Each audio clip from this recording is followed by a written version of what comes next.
What if I told you this paper looks and feels like plastic and it's totally water resistant?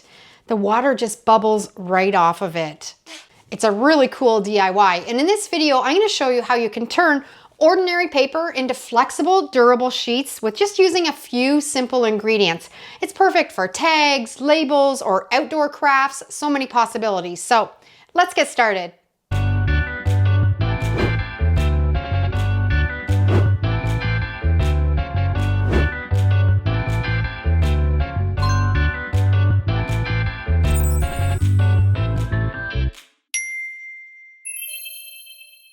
This uses really simple ingredients. We're going to add 1 cup of water, and then we're going to add 1 tablespoon of cornstarch, and we want to mix that together really well.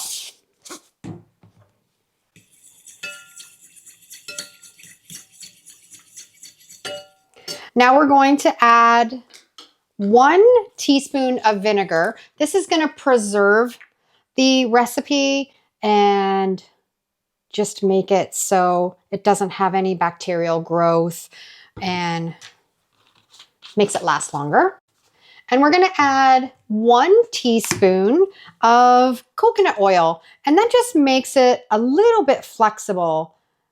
This is an optional ingredient, but I like the way that it just makes a paper just kind of crunch really nice and just makes it a little bit more smooth. So you want to incorporate all of those products together, and then we're going to get our hot plate or your stove in your kitchen. I'm doing this in a saucepan, which works the best. I have one that's just dedicated just to crafting. You're just going to keep stirring until it starts to thicken up. That cornstarch is going to make this kind of go almost like a goopy kind of texture, and it's going to take a few minutes. So I'm just going to keep stirring, and we'll be back when it starts to come together.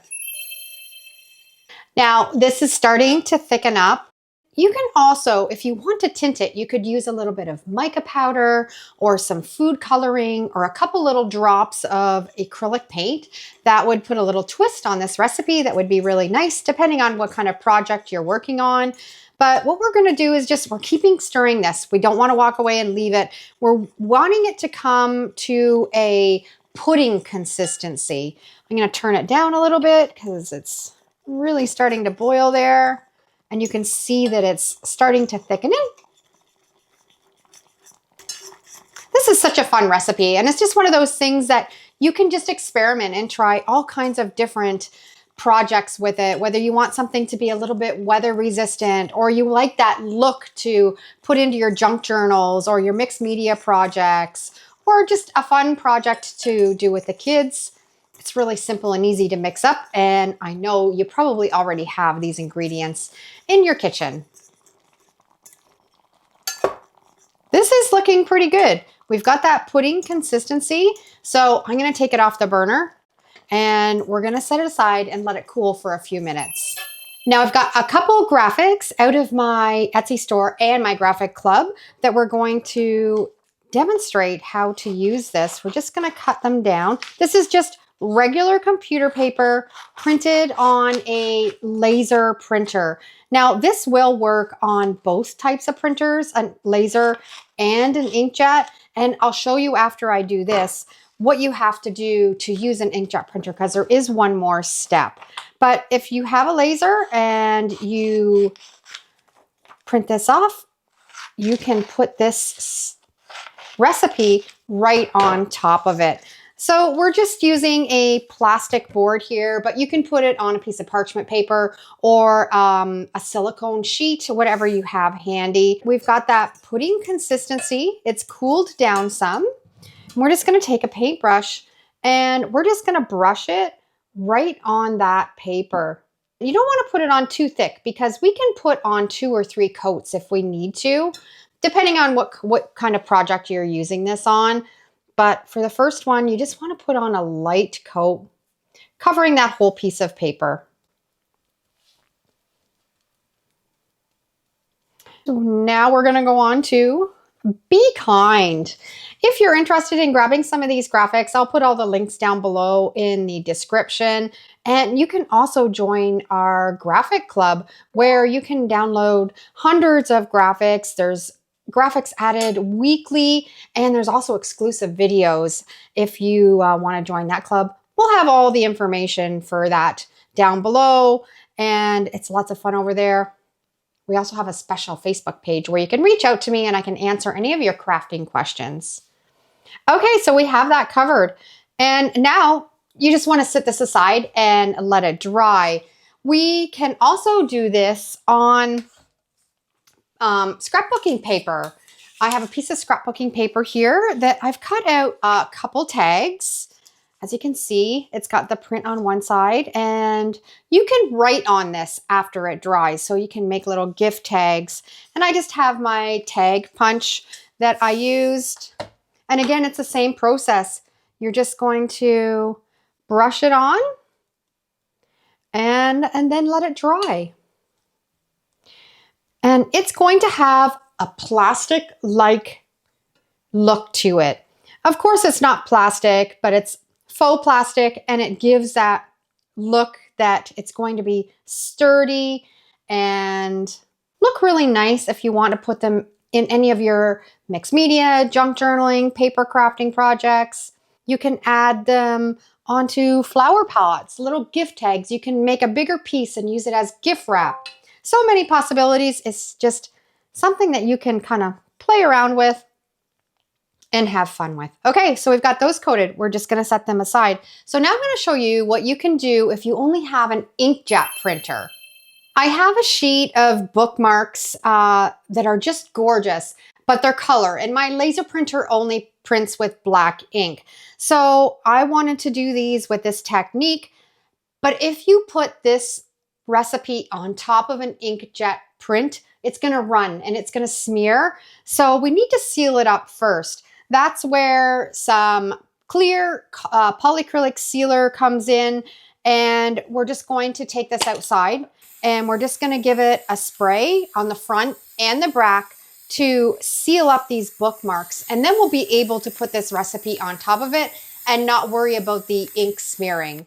We have the inkjet all coated on both sides with the polyacrylic spray, and we're just going to cut them out.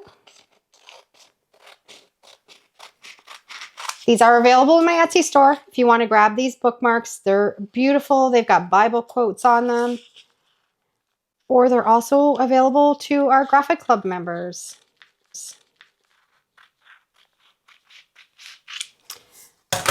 And we'll cut the bottom off. Let's put it on our board at the top here.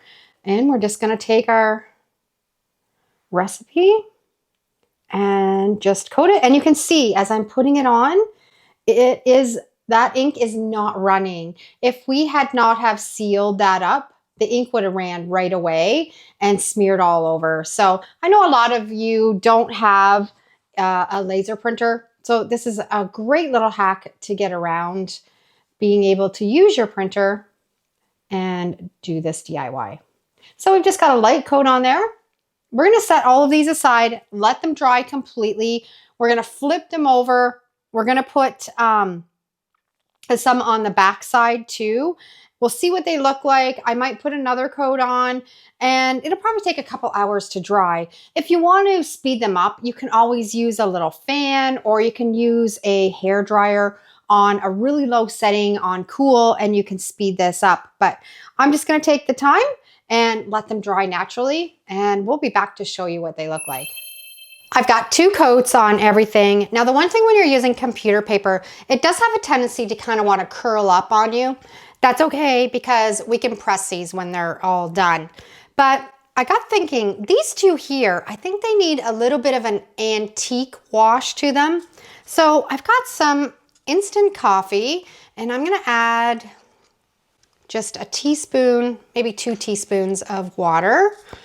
And we're gonna add some of that to that instant coffee. And this is gonna give it that antique age look. We're gonna dissolve that instant coffee. Need a little bit more. And this is where you can kind of start to customize. Like I said before, you could use some acrylic paint, some food coloring, some mica powder, but we're gonna just experiment with some instant coffee on these kind of farmhouse looking graphics. I've just got it mixed up really well. We're gonna paint it on and look at that lovely kind of aged look that it's giving that graphic. So we're just gonna brush on a light coat. And then again, you can just keep going in until you get that desired color that you want on your graphic. We'll do the Be Kind too. That makes my heart happy. Looks much better. It wasn't really a white paper graphic. It needed that little bit of antiquing.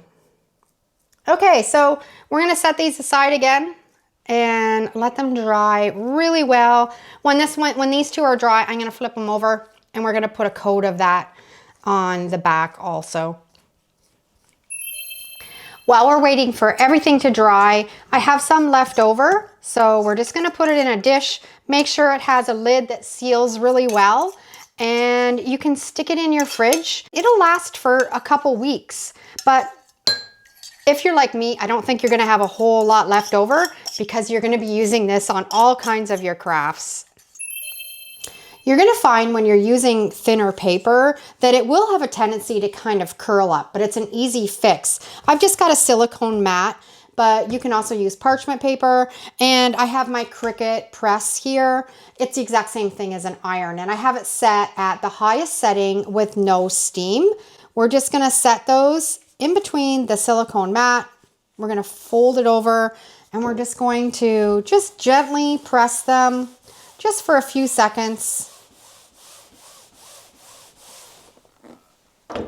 We're gonna let it cool. You don't want to peel them off while they're still hot. You're gonna burn your fingers and it's gonna stick a little bit to the silicone mat. So you just wanna let them just cool down a little bit.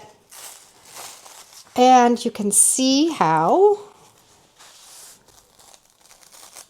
nice and flat they are now. Just pressing them just a little bit. And the same thing, they're nice and flat now. Now let's go in and do these ones that we put a little bit of that instant coffee in. I love the way that they turned out. We're gonna fold them over. These ones didn't wrinkle up as much, so they're not gonna need as much of a press. Couple seconds. Let it cool down. Make sure you're not using wax paper because the wax paper will make it stick to it. You want to either use parchment or a silicone mat. And they're nice and flat.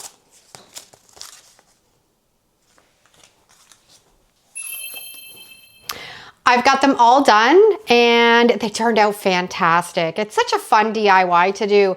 It looks and feels like plastic, it's flexible, and it's water resistant. As you can see, the water just kind of drips off of it. It's not waterproof, but it's water resistant. So you can just imagine all of the possibilities that you can do this DIY with. The bookmarks are really cute. They would make great gifts. We've got some gift tags. So pretty cool, right? Who knew a few simple ingredients could turn regular paper into something this tough and versatile? If you want more creative DIY recipes like this, I need you to hit the like button, subscribe, and stick around. I've got tons more coming your way. And since you're here, tap that box right there that says waterproof Mod Podge tutorial. It's another game-changing DIY you don't want to miss. We're gonna see you over there. Take care.